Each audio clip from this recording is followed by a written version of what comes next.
ផ្នែកទី13វាសនានៃគណៈបកប្រជាធិបតេយ្យនិងចលនាអិសរាជខ្មែរការបោះឆ្នោតជ្រើសតាំងសភាដែលរៀបចំនៅថ្ងៃទី21ខែធ្នូឆ្នាំ1947បានផ្ដល់ជ័យជំនះដ៏រន្ទឺសុសសាយទៅឲ្យគណៈបកប្រជាធិបតេយ្យដែលបានយកដល់ទៅ54អាសនៈគណៈបកសេរីភាពរបស់ព្រះអង្គម្ចាស់នរិនដេតដែលមានការគាំទ្រពីបារាំងយកបានតែ21អាសនៈប៉ុណ្ណោះពីឯគណៈបកនានាទៀតដែលត្រូវបានបង្កើតឡើងនៅពេលនោះដូចជាគណៈបកអភិរក្សហៅរេណូជាដើមយកតែមួយអាសនៈមិនទាំងបានផងប៉ុន្តែបានត្រូវតាំងឲ្យធ្វើជាអ្នកតំណាងនៅព្រឹទ្ធសភាគឺក្រុមប្រឹក្សារាជាណាចក្រនៅដើមឆ្នាំ1947ចលនាអិសរាជដែលតំណាងប្រទេសទាំង3នៅឥណ្ឌូចិនបានបញ្ជូនអនុសារណៈមួយទៅអង្គការសហប្រជាជាតិតាមរយៈក្រសួងការបរទេសអាមេរិកប៉ុន្តែអាមេរិកពុំព្រមបញ្ជូនអនុសារណៈនោះទៅឲ្យអង្គការសហប្រជាជាតិទេនៅឆ្នាំបន្ទាប់មកមួយខែក្រោយពេលដែលលោកឈៀនវ៉មបានត្រូវតែងតាំងជានាយករដ្ឋមន្ត្រីចលនាខ្មែរអិសរាជដែលមានឈ្មោះថាគណៈកម្មការរំដោះប្រជាជនខ្មែរបានត្រូវបង្កើតឡើងនៅខេត្តបាត់ដំបងក្រុមអិសរាជខ្មែរនេះដែលមានគ្នាប្រមាណ800នាក់ហើយដែលដឹកនាំដោយអតីតពលតូដាបឈួនបានត្រូវឯកសារជាច្រើនបញ្ជាក់ថាមានទំនាក់ទំនងជាមួយអង្គការវៀតមិញតាមការពិតចលនាអិសរាជនេះមានអស្ថិរភាពតាំងពីឆ្នាំ1945មកគឺចាប់ផ្ដើមចេញជារូបរាងតាំងពីខែមិថុនាឆ្នាំ1945មកឯនេះគឺមួយខែក្រោយពេលដែលលោកស៊ុនងុកថាញ់ត្រូវបានតែងតាំងជារដ្ឋមន្ត្រីការបរទេសកាលឆ្នាំ1945ចលនានោះស្ថិតនៅក្រោមការដឹកនាំរបស់ស៊ុនងុកមិញហៅអាចារ្យមានតែម្ដងពលគឺចលនាដែលជាសាខារបស់អង្គការវៀតមិញនៅថ្ងៃទី25ខែមិថុនាឆ្នាំ1945ព្រះមហាក្សត្រខ្មែរព្រះបាទនរោត្តមសីហនុបានទាមទារយកទឹកដីកូសាំងស៊ីនមកវិញប៉ុន្តែស្រាប់តែ2ខែក្រោយមកគឺនៅថ្ងៃទី9ខែសីហាយុវជន7រូបដែលជាសមាជិកសមាគមអតីតសិស្សវិទ្យាល័យទ្រីសុវត្ថិបាននាំគ្នាចូលទៅក្នុងព្រះរាជវាំងទាំងកណ្ដាលរាត្រីដើម្បីបង្ខំឲ្យព្រះមហាក្សត្រខ្មែរដាក់រាជ្យហើយដកហូតសមាជិករដ្ឋាភិបាលស៊ុនងុកថាញ់សឹងតែទាំងអស់លោកស៊ុនងុកថាញ់បានចាប់អ្នកធ្វើការប៉ុនប៉ងទៅនោះបានទាំងអស់ហើយយកទៅឃុំឃាំងប៉ុន្តែយុវជន5នាក់បានរត់រួចហើយក្រោយមកគឺនៅឆ្នាំ1946បានក្លាយទៅជាសមាជិកបកកុម្មុយនីសឥណ្ឌូចិនចលនាយុវជនទាំងនោះបានចោទព្រះមហាក្សត្រខ្មែរនិងរដ្ឋាភិបាលលោកស៊ុនងុកថាញ់ថាមានលក្ខណៈអភិរក្សនិយមពេកសូមបញ្ជាក់ថានៅសម័យរដ្ឋាភិបាលលោកស៊ុនងុកថាញ់នាឆ្នាំ1945នោះព្រះមហាក្សត្រខ្មែរបានផ្ញើសារលិខិតមួយទៅឧត្តមនាវីបារាំង Thierry Dazonger ដែលជាអគ្គស្នងការបារាំងនៅឥណ្ឌូចិនដើម្បីធ្វើការចរចាស្ដីពីឯករាជ្យខ្មែរប៉ុន្តែពេលដែលបារាំងពង្រឹងជំហររបស់គេនៅឥណ្ឌូចិនបានវិញរឿងនោះក៏បាត់ស្ងាត់រហូតទៅដូច្នេះឃើញថាចលនាទាមទារឯករាជ្យតាមផ្លូវអាវុធទោះបីមានការប្រតិក្រឡាគ្នាស្មុគស្មាញយ៉ាងណាក្តីក៏បែកចេញជានិន្នាការពីរសំខាន់ដែរនៅពេលនោះប៉ុន្តែតរតែមកដល់ខែមិនិនាឆ្នាំ1949ទើបទំនាស់នេះបានស្ដែងចេញជារូបរាងឡើងយ៉ាងច្បាស់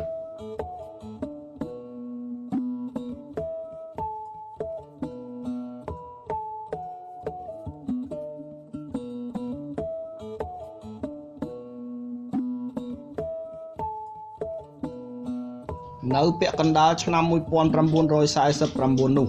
គឺនៅចន្លោះខែមិនិនានិងខែមិថុនា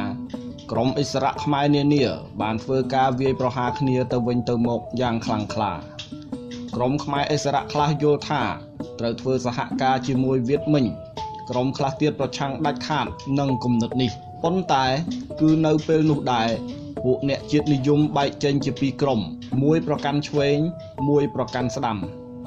មុននឹងនិយាយអំពីការវិវត្តនៃចលនាខ្មែរអិសរាជនេះបន្តទៅទៀតខ្ញុំសូមវិលមកនិយាយអំពីរដ្ឋាភិបាលលោកឈៀនវ៉មនិងដំណើរការនៃគណៈបកប្រជាធិបតេយ្យវិញសិនព្រោះថាការទាមទារឯករាជ្យរបស់ចលនាខ្មែរអិសរាជនិងការចូលប្រយុទ្ធក្នុងឆាកនយោបាយរបស់គណៈបកប្រជាធិបតេយ្យប្រព្រឹត្តទៅនៅក្នុងពេលតែមួយ រដ្ឋាភិបាលរបស់លោកឈៀនវ៉មដែលបានត្រូវតែងតាំងនៅថ្ងៃទី2ខែមករាឆ្នាំ1948គឺ10ថ្ងៃក្រោយការបោះឆ្នោតសភានាថ្ងៃទី21ខែធ្នូឆ្នាំ1947មានសមាជិកភាពដូចតទៅលោកឈៀនវ៉មជារដ្ឋមន្ត្រីទី1ក៏ទទួលបន្ទុកខាងអប់រំជាតិដែរលោកសឺនសានបានត្រូវតែងតាំងជាឧបនាយករដ្ឋមន្ត្រីទទួលបន្ទុកខាងសេដ្ឋកិច្ចនិងហិរញ្ញវត្ថុលោកពីទូដឺម៉ុងតេរ៉ូយុត្តិធម៌លោកយិនស្រុនមហាផ្ទៃលោកសុនវិនសៃកាន់3ក្រសួងតែម្នាក់ឯងគឺរដ្ឋមន្ត្រីសេដ្ឋកិច្ចជាតិរដ្ឋមន្ត្រីសាធារណការនិងរដ្ឋមន្ត្រីការពារប្រទេសលោកហ៊ុយកន្ថុលធម្មការវិចិត្រសិល្បៈនិងសង្គមគិច្ចវេជ្ជបណ្ឌិតសុនមុំសុខាភិបាលរីឯរដ្ឋលេខាធិការមាន5គឺលោកយ៉ែមសម្បូររដ្ឋលេខាធិការមហាផ្ទៃទទួលខុសត្រូវខាងនគរបាលជាតិលោកមីកគុណរដ្ឋលេខាធិការហិរញ្ញវត្ថុលោកហ៊ុយម៉ោងរដ្ឋលេខាធិការការពារប្រទេសលោកថុនអុករដ្ឋលេខាធិការក្រសួងឃោសនាការលោកអ៊ិតសៀមរដ្ឋលេខាធិការពាណិជ្ជកម្មឧស្សាហកម្មនិងភស្តុភាររដ្ឋាភិបាលលោកឈៀនវ៉មបានត្រូវបញ្ចប់8ខែក្រោយមកលោកប៉ែននុតដែលមិនបានត្រូវរដ្ឋាភិបាលប្រជាធិបតេយ្យរបស់លោកឈៀនវ៉មប្រគល់ភារកិច្ចអ្វីទាំងអស់នោះបានត្រូវតែងតាំងជានាយករដ្ឋមន្ត្រីជំនួសលោកឈៀនវ៉មនៅថ្ងៃទី15ខែសីហាឆ្នាំ1948ប៉ុន្តែ6ខែក្រោយមកត្រូវរលំបាត់ទៅវិញទៅហើយដល់វេនលោកយ៉ែមសម្បូរម្ដងវិញរដ្ឋាភិបាលលោកយ៉ែមសម្បូរបានត្រូវតែងតាំងនៅថ្ងៃទី12ខែកុម្ភៈឆ្នាំ1949សូមបញ្ជាក់ថាលោកអៀវកឹក